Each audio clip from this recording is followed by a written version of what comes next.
अर्जुन से पहले इन दो पुरुषों पर आया था द्रौपदी का दिल। द्रौपदी के प्रेमी देखा जाए तो महाभारत के केंद्र में कोई एक पात्र है तो वे है द्रौपदी का। फिर भी द्रौपदी को वे सम्मान नहीं मिल पाया जिसकी वे हकदार हैं।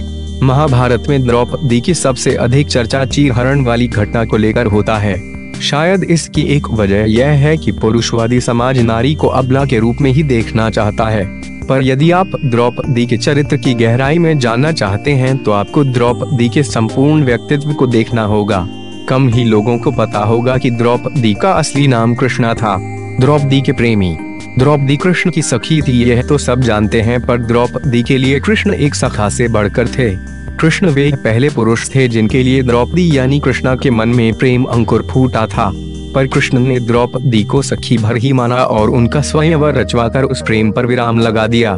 कृष्ण ने अपनी कृष्णा के इस बलिदान का हमेशा कद्र किया, पर कृष्णा का यह एकमात्र बलिदान नहीं था। कृष्ण द्रौपदी के प्रेमी में से एक थे। जब द्रौपदी का स्वयंवर रचा गया तो ऐसा नहीं हुआ कि अर्जुन पहली नजर में द्रौपदी को भा गए। अर्जुन के अलावा भी उस स्वयंवर में एक ऐसा शख्स था जो स्वयंवर के शर्तों को पूरा कर सकता था। यह योद्धा कोई और नहीं बल्कि कर्ण था। द्रौपदी के मन में कर्ण के लिए एक नाजुक हिस्सा था, पर सभा में उपस्थित लोग नहीं चाहते थे कि द्रौपदी कर्ण को चुने। कृष्ण ने भी इसके लिए द्रौपदी पर दबाव बनाया।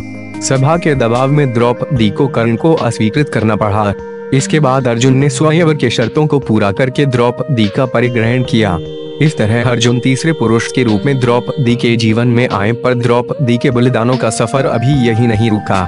माता कुंती के एक भ्रम के कारण द्रौपदी को न सिर्फ अर्जुन बल्कि पांचों पांडवों की पत्नी बनना स्वीकार करना पड़ा।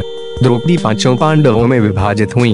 अर्जुन सहित सभी पांडव भाई नई नई शादियां करते रहे और द्रौपदी उनकी नई पत्नियों का स्वागत करती रहीं। आगे चलकर पांडव जुए की बिसात पर द्रौपदी को हार गए। भरी सभा में द्रौपदी की इज्जत उछालने की कोशिश हुई और पांडव भाई चुप बैठे रहे। ऐसे में श्री कृष्ण ने सभा में पहुंचकर द्रौपदी की लाज बचाई। इस तरह से द्रौपदी के प्रेमी तीन थे। अक्सर स्त्री के त्याग को समाज में नारी की कमजोरी के रूप में खारिज कर दिया जाता है। स्त्री पुरुषों से शारीरिक रूप से भले ही कमजोर हो सकती है, लेकिन उसकी सहनशीलता और त्याग उसकी कमजोरी नहीं बल्कि उसके चरित्र की सशक्तता है। पुरुष अपने शारीरिक शक्ति के अहम में अक्सर नारी के त्याग की शक्ति को सम्मान देने से चूक जाता है।